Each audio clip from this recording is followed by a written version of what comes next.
నమస్తే రమగారు. నమస్తే జయ. రమగారు, రూపాయి కూడబెట్టి భూమిని కొనుక్కుంటూ ఉంటారు. వ్యవసాయదారులు అనుకోండి, పొలం కొనుక్కుంటారు. ఎక్కడో ఒక చోట ఏదో ఒక ముక్కను కొనుక్కొని వ్యవసాయమే కదా వాళ్ళకి ఆధారం, ఏదో పంట పండించుకోవటం చూస్తారు. సామాన్యులు ఏం చేస్తాము, భూమిని కొనుక్కోవాలని ఆలోచిస్తాం. ఇది ఎంతవరకు కరెక్ట్ అంటారు? స్థిరాస్తి ఎప్పుడు కూడా మంచిదే చేయాలి. ఎందుకంటే ఇప్పుడు మన తాతల నాడు వందల రూపాయల ఖరీదుల్లోనే ఉన్నవి ఈనాడు కోట్లల్లోకి వెళ్ళిపోయినాయి. అవును, రియల్ ఎస్టేట్ చాలా భూమిలో ఉంది. చాలామంది ఇదే ఆలోచన చేస్తారు. ఎక్కడో చోట 1,50,000కో 2,00,000కో సైట్ వస్తుందంటే 10 ఏళ్ల తర్వాత అయినా పెరుగుతుందని భావిస్తాం. మనం ఇవాళ ఈ సంవత్సరం 2 lakhsకి కొన్నది ఒక 10 ఏళ్ల తర్వాత 60-70 లక్షల్లో వచ్చిందనుకో, ఈ 1-2 లక్షల్ని నువ్వు బ్యాంకులో పెట్టు, ఎక్కడ పెట్టినా అలా పెరగదు కదా. అవును, 60 వద్దు కొని 20 లక్షలైనా 20 అయింది. 2 లక్షలు పెట్టుకున్నావు, 20 అయింది. అయినా చాలా ఎక్కువే కదా. అయితే ఏంటంటే ఇది వరకు ఎలా ఉండేది ఆలోచన, వ్యవసాయదారులు అయితే ఇంకో ఎకరం, ఇంకో చిలక, ఇంకో ముక్క కాస్త యాడ్ చేసుకుని వ్యవసాయాన్ని పెంచుకునేవాడు. అది మనకు అన్నం పెడుతుందని. ఇప్పుడు అన్నం పెట్టే రైతులు కూడా పొలాల్ని రియల్ ఎస్టేట్కి అమ్మేసుకునే స్థితిలోకి వచ్చాం మనం. వ్యవసాయాలు తగ్గిపోయి రియల్ ఎస్టేట్ పెరిగిపోయింది. ఎలాంటి వాడైనా ఒక చిన్న సైట్ కొనుక్కుంటే కష్టపడి, దీన్ని రకరకాలు వచ్చినాయి మెథడ్స్ ఇప్పుడు కొనుక్కునేందుకు. ఇన్స్టాల్మెంట్లో నెలకు 10,000, 8,000, 5,000 కట్టి మెల్లిగా 2-3 ఏళ్లకు ఆ సైట్ మనదయ్యేందుకు అవకాశాలు ఉన్నాయి. ఇది వరకు ఇంకా ఎక్కువ ఉండేవి, ఇప్పుడు కొంచెం తగ్గినా ఇప్పుడు కూడా ఉంది. అయితే నమ్మటం, జాగ్రత్తగా కొనుక్కోవాలి. నమ్మకం ఉండద్దు. మనం డబ్బులు కట్టాక వాళ్ళు బోర్డు ఎత్తేస్తే ఆ భయాలు ఉంటాయి. అవును, ఆల్రెడీ 4-5 వెంచర్లు చేసి ఉన్న వాళ్ళని చూసుకుంటే చిన్న అమౌంటే అయితే అది మన శక్తిని మించనిది అయితే గనక ఈ స్థలాలు కొనుక్కోవచ్చు.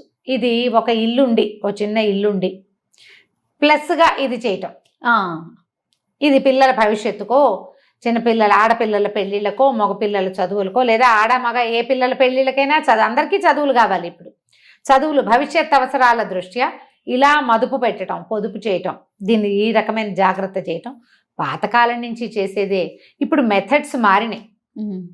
మన తాతల నాడు 10 ఎకరాలు ఉన్నవాళ్ళు మెల్లిమెల్లిగా 1 ఎకరం పెంచుకుని పిల్లలు మనవలు వచ్చేసరికల్లా 25-30 ఎకరాలు చేసుకున్న వాళ్ళు లేరు, ఉన్నారు. 1 ఎకరం ఉన్నవాడు కూడా 4 ఎకరాల ఆసామి అయిన రోజులు చూసాం మనం.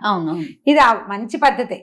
స్థిరాస్తిని ఏర్పరచుకుంటే మనకి ఉంటుంది. సడన్ గా కావాలంటే ఆ భూమికి కాగితాలు తనఖా పెట్టి డబ్బులు తెచ్చుకోవచ్చు. అవును, పెట్టుబడి ఎక్కడికి పోదంటారు, ఎక్కడికి పోదు. కాబట్టి ఆ రోజున పాతకాలంలో మన తాతలు ఎట్లా చేశారో ఇప్పుడు కూడా మనం అలా చేయొచ్చు. అయితే మనం ఇల్లు కొనుక్కున్నాం అనుకో, సాధారణంగా ఇళ్ళకి పెట్టే డబ్బులు కొంచెం డెడ్ ఇన్వెస్ట్మెంట్. మన దగ్గర ఒక సైట్ ఉంది, మనం పాతగా 15-20 లక్షలు ఓపిక పెట్టి ఇల్లు కట్టుకున్నాం. మనం ఉన్న నాళ్ళు ఉంటాం.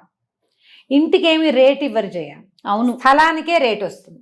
ఇంటికి ఎంత పెట్టినా అది నిజంగా వేస్టే. కాకపోతే అపార్ట్మెంట్లు లాంటివి అనుకో, 10-15 ఏళ్ల నాడు 4-5-3-4 లక్షలకే ఇళ్ళు అపార్ట్మెంట్లు వచ్చేసేవి. ఇప్పుడు మినిమం 50 lakhs లేకుండా లేనే లేవు. 50 నుంచి మనం 2 కోట్లు 3 కోట్ల రూపాయల అపార్ట్మెంట్, 4 కోట్లవి కూడా కొన్ని చోట్ల కనపడుతుంది. కోట్లు అంటే అవి ఏమిటో అసలు చాలా సింపుల్గా ఉంది.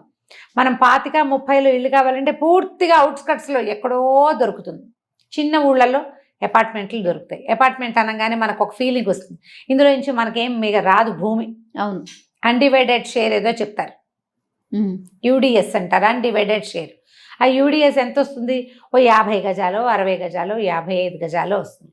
దాని మీద వచ్చే రెంట్ మనకి ఏదైనా ప్లస్ అవ్వచ్చు. లేదా మనం అక్కడ ఉన్నామనుకో, అదొక పోనీ సొంత ఇంట్లో ఫ్లాట్లో ఉన్నాము అని. ఇవన్నీ కూడా ఏంటంటే 4 క్రోడీకరించుకుని ఆలోచించుకుని పెట్టుకోవాలి. దాని మీద మనం ఇళ్ళకి ఒక 8,000 రెంట్లో మనకి ఇల్లు దొరికేటప్పుడు నెలకి మనం 20,000 కట్టాల్సినంత లోన్ తీసుకుని ఫ్లాట్లు కొనుక్కోకూడదు, తెలివిగల పని కాదు.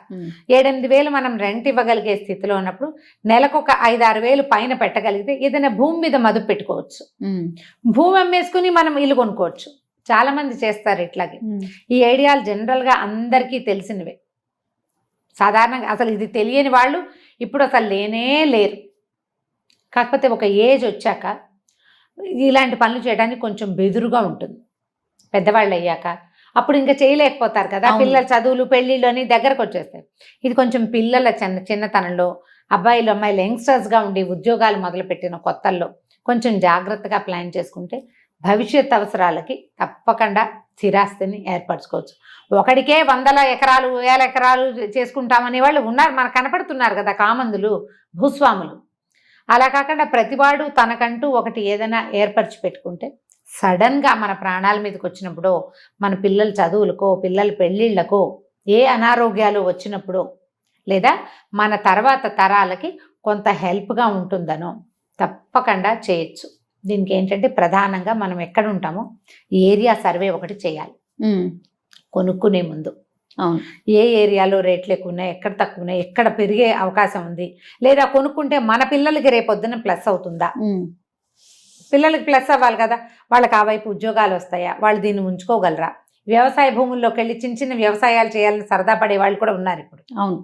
మనం అది చేయగలమా, మన తర్వాత పిల్లలు దీన్ని చేయగలుగుతారా, మనతో పాటు ఇంకెవరైనా చేయటానికి దొరుకుతారా, ఇలాంటివి సర్వే చేసి దిగండి. చాలా మంది పాపం తెలివి తక్కువగా ఏంటంటే ఏదో తొందర పడతారు, ఈ ఫోటోలు అవి చూస్తారు జయ, బాగా మోసపోతారు పాపం. మోసపోతారు, డబ్బులు వృధా చేసుకుంటారు. నలుగురు స్నేహితులను అడగకుండా, నలుగురు చుట్టాలకి చెప్పకుండా, భార్యతో బాగా డిస్కస్ చేయకుండా, కలీగ్స్ తోటి మాట్లాడకుండా దిగద్దు. ఒకళ్ళు ఎవరైనా పట్టుకొచ్చి మనకి చూపిస్తే మనం ఒక 10 మంది కొలీగ్స్ కలిపి కొనుక్కున్నాం అనుకో, ఏదైనా ప్రాబ్లం వస్తే మనం 10 మంది ఉంటాం కనీసం ఫేస్ చేయగలం. ఒక్కోసారి 10 మంది ఫెయిల్ అయ్యే అవకాశం కూడా 1% ఉంటుంది, కానీ కనీసం మనకు ఒక తోడు ఉంటుంది. నమ్మకండా అంటే తొందరగా నమ్మేసి ఈజీగా బుట్టలో పడి ఫోటోల భ్రమలో పడి అక్కడ ఏమీ లేకపోయినా ఏదో సినిమాలో చూసిన ఏకాంతపురం అని, ఏకాంతపురం అక్కడ ఒకే ఇల్లు ఉంది, ఇప్పటికీ ఒకే ఇల్లు 30 ఏళ్ల తర్వాత కూడా. అంతే. అలాంటి వాటికి వెళ్ళొద్దు.